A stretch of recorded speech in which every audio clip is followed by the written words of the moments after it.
do you really think that young people are prepared for what mentorship actually entails? The answer is no. There's one particular person who came to meet me for mentorship, and I realized that same season she had reached out to about 3-4 other people in the same campus community for the same mentorship. And I'm like, wherever you are, there are people who have been scarred by mentorship. Let's talk about it. And it sends them far away from prospective, potential future mentorships. What would you say to people like that? So on this week's video, we're doing something a little bit interesting, something a bit different from what we've normally done. Today we're going to be having a very, very interesting chat with somebody I've known for 10 years, or a little bit over 10 years. He started from being my teacher while I was in my later stages in secondary school. And then little by little, he has become somebody I respect. He's somebody I call my father, my mentor, and he acts as a brother to me as well, and as a friend to me as well. He's an absolutely amazing person, and I'm really looking forward to having this chat. It's something that has sort of been in the works for a while, and we're just going to get into it right about now. All right, guys, I'm seated here with the one and only. This is Mr. Falodun Victor, popularly known as Popsy Official. We call him Popsy. We've been called. How long has it been since we've been calling you Popsy? Popsy. I think that's 28 years now. Yeah, 28. 8 years now. Yeah. No, but I think some people used to call you Popsy even before. I mean, like you guys, yeah. 8 years. But before that, that's like 10 years now. I don't think there's any better place to start. How did that name come about? Because I remember when you told us, so we used to belong to a team that you used to preside over the music team. Oh, really? No, you had it.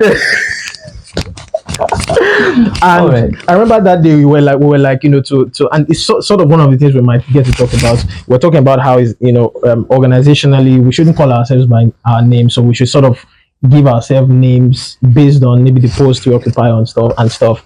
I remember my name was GS, and I liked it so much because it was similar to my name. Right, goodness, GS. That's true. But yours was Popsy, and nobody ever got to ask why. Are you serious? I don't think anybody ever asked why. Yeah. Okay, so it's funny because someone just asked me that question yesterday, like, "Oh God, why are they calling you Popsy now?" I don't know that. So, quick one is, Popsy means father, right? But it all came from school. So I was a publicity secretary in school. So, and they call anyone in that office Popsy. Oh. Yeah, so Popsy. But it wasn't Popsy at the time I got there, it was Popsy. Like they called them Popsy. But it was from Popsy. So you get, so that's one. So is that, so after I left school, I retained the name because I felt that, I felt like I was also walking in the reality of that name. They behave like father. Even if I was quite young at the time, that was like I was 17, 18 at the time. So there was no reason to be called father at that age. Yeah. So the same way Abraham's name was changed from Abraham to Abraham, so you get that kind of thing, Sarai to Sarah. So it changed from Popsy as an office, in school, to Popsy as a name that God now gave me, and all of that. So I think that's very interesting because just like I was saying earlier, the name I was being called at the time to GS. At the time, GS was because I was the general secretary, so GS, general secretary. And it never really occurred to me that GS, goodness, until a friend of mine actually started calling me GS. So she did not know that the origin of it. She just felt I called myself GS because my name is GS. I feel that sometimes we walk into God's divine orchestrated scenarios on our lives, and we do not know that it's God. We just think that we just brought words together. Because I'm saying that no other person retained the name Popsy. So you were not the first person. No. I mean, we are more than 20 now. Like people who handed over to and all that persons like that. But I think I'm the only one that has retained that name. If anybody retained it, we'll go collect them. Before, I know they do for that kind. Yeah. I didn't mention earlier, I mean, I did a vlog a few months ago on a Christian carnival that we had in our community here, you are privileged to be looking at the visionary behind Comlet Fellowship, what we popularly call CLEF. It's just a Christian community, and I think under the umbrella of CLEF, even before that, but majorly under that you've seen quite a few people come to you, ask for mentorship, ask for, I want to learn, I want to this, that. The simple question I want to ask is, do you really think that young people are prepared for what mentorship actually entails? How do you want the answer? A yes or no? As brutal as possible. Okay, so when you say young people, that means you're trying to generalize. So I'm going to speak based on where I'm standing and what I've seen. So of course I can't be talking generally because I think people will see things differently. So the answer is no. The answer is no, and maybe you care to ask me why. Yes. So anyways, so let me give you an instance. For example, somebody came to me to ask for mentorship, and why we started to have conversation, he said in his words, "And I like to be like you." And why that might sound of like a compliment, to me it wasn't. I felt like, okay, this guy is just seeing me up on stage, doing stuff, getting things done, bringing people together, and all of that, and he likes the idea of it. It is the idea of it that he likes, not him becoming the person that he wants to be or he should be, or that God had designed him for. So I think that most of the young ones who want mentorship or who seek mentorship only like the idea of it because of the glory it comes with, the packaging it comes with, and all of that. So if they truly know what mentorship is about, I don't think they'll be jumping around seeking mentorship. And it also goes both ways, because I think that there are quite a number of experienced people in quotes who are also looking for mentors or mentees rather. That's another angle. Saying that, hey, you come here, let me mentor you. That's an angle, like I said. So maybe if you bring us there, I'll talk about that. Actually going there. So back to the initial question. So I don't think that, I'm not saying everybody, but I'm saying that the vast majority of them just like the idea of it. When they see somebody up there, they like the attraction that the person commands, and that's what they want. I think it's interesting because I remember, because you unofficially were unofficially mentoring me even before I officially asked you to mentor me. So what do you mean by unofficial mentor? Like you were an authority over me. Okay. But I hadn't like officially asked you to be my mentor. Okay, that's cool. Until I think sometime in 2021. Yeah. So, and I remember that there were many times, especially before, while you were unofficially mentor, while you were the president, I was under you, and there were many times you ask us to do something. Ask me, let me speak for myself. Okay. Ask me to do something. I remember, I won't mention the full the full thing that happened. There was one particular time when I was doing something. I don't know if you remember. I was doing something. Finish your first level. And then you told me to stop that thing. Oh, okay. You know the one. You told me to stop that thing, and I said I would, but I did not. And many times in my mind, I'm like, why is he? No hard like that, man. No hard like. Can you little and I'm like.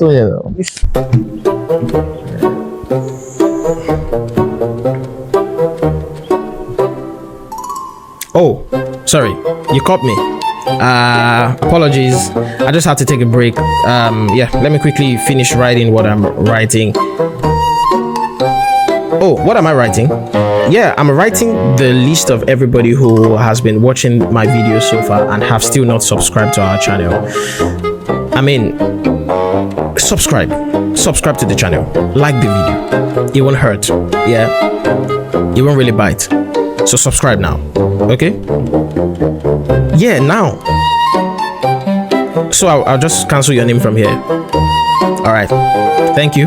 You can go back to watching the video now. And another thing I wanted to point out from what you said was about so obviously I've mentioned on the channel a few times while I was president in my campus fellowship, I realized that quite a few people, just like you mentioned, will come to meet you. In fact, there's one particular person who came to meet me for mentorship, and I realized that same season she had reached out to about 3-4 other people in the same campus community for the same mentorship. And I'm like, wherever you are, just saw you. I'm like, so what is going on? Is there obviously there's an issue with that? Are those the people she reached out to? Are they males? They are all males. And she had other female mentors in the community as well, to be fair to her. So, like I said, some people are ignorant and they are sincerely ignorant. So, she probably doesn't know what it means to have a mentor. What does it mean to have a mentor? Okay, so first off, that's why I asked you what you meant by unofficial mentorship. Yeah. So, for you to have a mentor, it means that you are first a mentee. You don't need a mentor to validate that state of being a mentee. And what I'm trying to say is that I think I've studied it to see how these things turn out. I feel like mentors only mentor people who are prospective leaders. What it means is that these persons already have a vision. They have like it might not be a clear direction, but at least they look like they are going somewhere. They might be beating the air, but at least they are beating. So I'm saying that they have like an energy and it's targeted towards so many things. But then there's something that a mentor sees in a mentee and says, because sometimes yes, a mentor can say, you know what, I can see a beam of light in you. I can see that you have like a little strength for something. Let me put direction to this thing. Yeah. For somebody who does not know anything about leadership, someone who does not know anything about where her life is going, or even if she's going to amount to anything at all, and she's herself seeking mentorship, might seek the wrong mentor, because you need to know where you are going, or at least have an idea of it before you know what kind of mentor you need. I don't know if you get what I'm saying. So I'm saying that if she's reaching out to 4 persons at the same time, does that mean that she's headed for 4 different directions at the same time? That's what I'm trying to say. But some people say that, and maybe I agree with that school of thought to some extent. Some people say that in times in your life, you might have mentors for different things. So of course, people having, maybe you're into ministry. Did she tell you what you wanted to get from? So that's exactly what I'm trying to say. So I know that majority of people don't state what they want. Yeah. The woman that with the issue of blood, she had made up her mind. When I touch his garment, I'm not saying I'm touching his garment for wealth. She had stated in her mind, this one is for healing. Yeah. So every other persons were touching got nothing. I'm saying that you might be the one seeking help, but have you decided what kind of help you want to seek? That's what I'm saying. So let's switch it a little bit now and talk about mentors, because mentees don't collect sense. Let's switch it a little bit. The first thing I want to actually ask is, there are people who have been scarred by mentorship. Let's talk about it. And it sends them far away from prospective, potential, future mentorships. What would you say to people like that? The mentors or the mentors? Both. Okay, so let's start with the mentees. Let's come back to mentors. Okay, because I think this one's going to be a very quick one. Yeah. I do not advise, first off, there are several angles or various angles by which this thought might have come. So one of which is having a male mentor as a female. You are a female and you're having a male mentor. I don't think I agree to that. I don't think I agree to that. Especially because mentorship is not just seeking advice. No, it's not. Mentorship is not just, I want to, that you can get that from anybody. Maybe you just walk out to an executive in your church and just say, I want to carry out this task. How do I go about it? That's not mentorship. Mentorship is relationship. Mentorship is usually very defined. Sometimes it might be unofficial, but it's still defined. Yeah. Okay, so if you are going to be having several occasions to meet up with your mentor, and when I say meet up, it might not be physical, it might even be over the phone. But I'm saying that those moments can serve as like can post as several things. So I do not advise that a female has a male mentor and other way around. Sure, you know what I'm saying? That's one. Two is this: if you have a mentor, I think you should. That's why I said that anybody that's going to have a mentor must first have clarity. Very important. You must have clarity. So that if at any point you see that this is not going the way that it should be, you can always opt out. Your mentor is not the author and the omega of your life. It's not the author of your faith. It's not. It's not. And that's why, okay, we're going to have this conversation.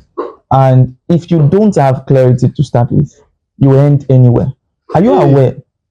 Are you aware that I must have mentioned this to you before, and to the team before, that at a point it sounded off like every Christian creative or every Christian who loved the Lord at a point were aspiring to becoming pastors.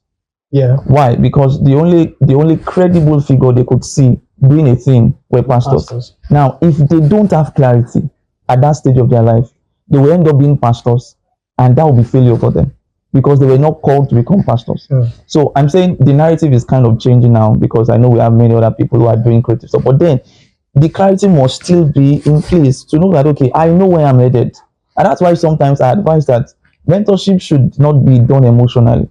I remember when you came to me for mentorship, I told you, hold the letter first. I told you. I said, go on, don't, because I remember I had spoken with you and one other person before then. I said, I don't want it to be like, that was what triggered your, so go and think about it again. Because I also advise that mentorship should be within a time span. Yeah, there should be a time frame for it. Sometimes it might slip up to like a relationship. It now becomes a relationship, but at least we know that that time frame has elapsed and we are done with, someone saying. So, am I done with mentees? Maybe. Let's go to the mentors. Let's go to mentors. It feels like if we have all day, we can go on and on. So let's go to mentors. I think that we have 3 kinds of mentors, and I'm going to illustrate them using this analogy. So the first is a mother hen who gives birth, right, to the eggs, and then sits on it. Is it sit? They call it. Lays on it so that it hatches. That's one. And then when the eggs hatch, and then she releases them. That's one. 2 is the mother hen sitting on the eggs until it hatches, but doesn't stand up. Yes, that's true. I'll explain each of this one. And the third one is the mother hen sitting on the eggs. The eggs have hatched, but she can't stand up.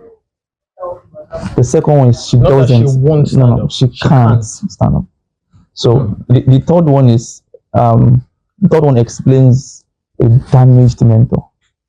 A mentor that does not know the right things to tell the mentee. He or she is sincerely derailing the mentee. Sincerely derailing the mentee. I'm saying that if we say they are fools, they are also old fools. Yes, if we say that they are foolish people, they are also foolish people who have grown old. Grown old, and then that means that they would also have people under them, and they are sincerely giving advices, but those advices can't even hold water. Some of them might be trying to protect you as a mentee, but what they are doing is actually killing you, and they call it protection. They are sincerely trying to protect you. So I'm saying that that's a damaged mentor. All right, that's the one who can't stand up. The one who won't stand up, that one is evil already, because people don't understand what mentorship is about. Mentorship is actually succession. Like you are trying to train somebody to transform them so that they can succeed you.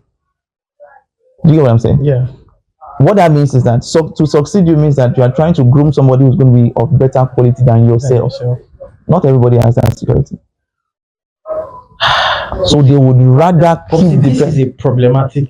I'm saying that if people understand what mentorship is, they won't run into mentorship as they are doing. So you're saying that anybody who the fact that you are even considering being a mentor to somebody means that your self-esteem should never be in question. You are willing to give yourself away for the person. So much so. And I'll give you examples. I'm saying that one of the persons, like I would normally say, I learn leadership from many persons, but one person I learn leadership from is God himself. Okay, yes, I say that a lot. And then also Jesus himself. How would Jesus come to his disciples and say that greater works than this shall you do, because I go to my Father in heaven? Why would the God of the universe say that we're going to do more work than he did? It doesn't make sense. But I'm saying that is a principle that because I am going, I've trained you to do greater works. Although he said because I'm going to my father, if I dare or God, you know, go beat me. You understand? But that's fine. You and must. I mean, I think it's like as because I'm getting better. Of course, it means that you also have to keep getting. You have to get better. Get better. You have to get better. Yeah. So mentorship is so that's why I said okay, someone to succeed you. If people understand the meaning of success, success is not just accomplishment. Success is that you have built something, a legacy, and you have passed it on to somebody. Whether it's a church, anything. You know, some people hold on to titles and say, you know, I'm just this. And so people like that who don't have this understanding might think that when somebody comes to them for mentorship, all they do is give, you know, those little here and there. So people are scared of giving lots of information because they feel like if you have this information, you would not respect me again. That means I've lost my place. Jesus wasn't like that. Jesus was ready to give. At the point, Jesus called his disciples and said, "You are no longer servants, guys. You are now friends." Because everything that God wants you to know, I'm telling you, I'm the way to the Father. I'm saying that Jesus opened everything to them. He didn't say that I am the son and I want to remain the only son. No. He said, I was the first son. That's fine. But now you guys have become sons. Yeah. I'm saying that, do we have enough security to bring people into the same place that we are, the same meetings that we have? I can't lie to you. It's not easy. I can't lie to you. It's not. Because of the truth, we are going to have mentees who backstab you. Yes. My question is, have you built enough capacity to say, okay, I'll go again. I'll find another mentor, another mentee. I will train him up again, and let's see if it works out. You know, it's interesting that you're saying this because I don't think I've actually told you this. What I want to say now, because I remember it's interesting. We've had a lot of conversations, but not this one. Because I remember that I was talking to, I can't remember who I was talking to about someone who I used to mentor, and I say it in past tense because it's still someone who looks up to me in certain ways even till now, but I can't say I'm actively mentoring them anymore. For many different reasons, which time will not permit us to get into. But I remember that I was feeling a bit, maybe hurt is the word, because I was like, you know, I just like you were saying, I really, really felt like I poured myself. And when I say I poured myself, I mean in every sense of the word. Like I did pour myself. I gave everything I felt I could possibly give. But it felt like the person, and this is about 3 years ago, it felt like the person just absorbed everything I gave and disappeared. And for a minute, I'm like, really? So it felt like, and I'm sure that everybody who must have been in this situation would actually, at least to an extent, I'm going to ask if you ever felt like that, where you mentored somebody, you give a lot to the person, and the person is no longer there, and you're like, shouldn't there be some level of loyalty? Like that word that you just said there. Have you ever felt like that? Very scarce word. I can't lie to you. Wow. Very scarce word. Okay, tough so word. a very tough one, and I mean that value is very scarce. Like it's a lot. Okay, so like I said, a mentor is a leader with capacity. A mentor is not determined by the mentees. The values of the mentor is not determined by what the mentees do or not do. Yeah, I'm saying that the values of the mentor is usually the same. Come rain, come sun. Yeah. What it means is that regardless of what the mentees do, your values remain the same. That you are willing to give as much information, as much care and advice, solid mentorship to whoever comes your way. But there's always a balance. Don't go and mentor someone that will not kill you. Yes, because we have thieves that calls themselves mentees. Yes, people that only are your position. So anytime you have like a conversation with a mentee, let that first conversation be a decider for you. Hear what the person is saying and what the person is not saying. Find out what is propelling that move that the mentee is bringing, right? So by the time you begin to see, I remember one time, there was a time that we had conversation, I'll tell you, goodness, there's a lot I want to say, but you can't come up with words. I just hope that you can see. It frustrates me whenever you say it, because most times, there are sometimes I can see, but most times I cannot. I'm because just like, I'm saying I just hope that goodness can receive what I'm receiving the way I've received it, because sometimes if I'm trying to explain it with words, I might begin to dilute some things, and it's me taking chances. So sometimes we don't know that that this person might be a Judas or not. Yeah, we don't know. We honestly don't know. I'm not Jesus that knew that, or that place you want to make get out. But I'm saying that a leader has to be a leader. But God is faithful. I mean, He keeps 11 and then just one Judas, right? So a mentor needs to build enough capacity to withstand whatever comes his way. And mentees, on the other hand, should understand that you can't be successful in leadership if you have failed in mentorship, like in mentorship, right? If you fail by not being loyal to your boss, you are just going, you are not going to have a legacy. The apex level of success is that you have a name, and that a name that can be passed down. The Bible says that a good man leaves inheritance for his children's children. I'm saying that children here can be biological, or maybe organizational, anyhow you want to call it. It's very important that every leader in every space is already preparing somebody to hand over the baton to. For instance, we have marathon and we have relay, right? Yeah. Mentorship, leadership is actually meant to be a relay race, where one person hands over the baton to another. You are already preparing your exit. You're already planning that I'm going to be off this seat in the next 2 months, in the next 10 years, in the next 20 years. And I'm schooling somebody who I'm going to hand over this thing to. If that person is not also wise enough to know that he's supposed to hand over the baton, God has to start from level 0 again. Because if you check it, Moses had a mentee. Who was who? Joshua. Joshua did not hand over to anybody. Because if you check the Bible in Judges chapter 2, I think 2, 3, and 4, the Bible said that as soon as Joshua died and that generation packed up, the next generation that came did not know the Lord. Whereas the first thing that Moses gave to Joshua was the Lord. You don't call yourself a successful leader if you don't have a mentee. You have failed. What it means is that everything that God is to you matters to you. And God thinks transgenerationally.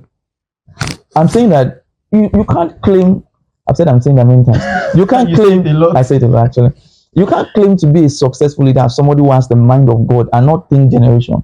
It doesn't just work. Like Jesus came and it was like, I want to do fast, I'm going. Like, I want to live on time. I left at 33. There was a time they came to me and said, Master, we were trying to cast out demons. I was like, how long do I want to stay with you? I'm saying Jesus wants to leave already, but we are trying to hold on to these things. The test of true leadership and mentorship is that you are willing to leave immediately, and then your name keeps speaking. If you are somebody who is very insecure, it just shows that you are not fit to be called a leader. Secondly, when I asked you if young people are ready for me, I think when you said no, everything you've said afterwards, I've emphasized the fact that no is actually the answer, because I think that a lot of the things that you've shared, unfortunately, is not general knowledge. And especially for people who actively are involved in mentorship in one way or the other. And it's disturbing. It's a knowledge gap. And I believe that if you are going to take on any responsibility, go and find out what it truly means. One of the things I do is to check the origin meaning of certain words and check out what God truly meant by those words, because there are no voids in God's words. When God says a thing, He truly meant it or truly means it. So if God really is one who is encouraging mentorship, don't think that you understand mentorship. Go and find out what mentorship is. Because if God truly gives you an instruction, you should be scared. If you're excited, you don't know what it means. It should be something that should be like, God, I beg, or are you truly calling me into this? Wow. Popsy, I don't want you to leave. But just like you said, mentors have to do and go. You have to do and go. You have to do and go. But yeah, what a chat we've had. I don't think, because I feel like I still have a lot of things. Maybe off camera we'll actually talk about this more. But thank you so much, sir. Thank you for sharing. Thank you for having me. All of this with us. Again, like I said, this is Popsy Official. You find Popsy Official on all across your different social media handles, Instagram, and Popsy is also a content creator. He does some amazing skits on CJ. Yes, I do, guys. Go check it out. Yeah, so go check it out on Instagram and TikTok, I think. Yes. Yeah, even yes, Facebook yes, as well. Facebook. Yeah, Popsy Official. Right. Thank you for watching. My name is Goodness Eze. Please do well to like the video and subscribe to the channel. Click on notification. And don't think of applying for mentorship just now. Don't touch your head. It's all that. Go and find yourself. No. We're not taking entries. Yeah, thank you so much for watching. See you on the next video. Adios.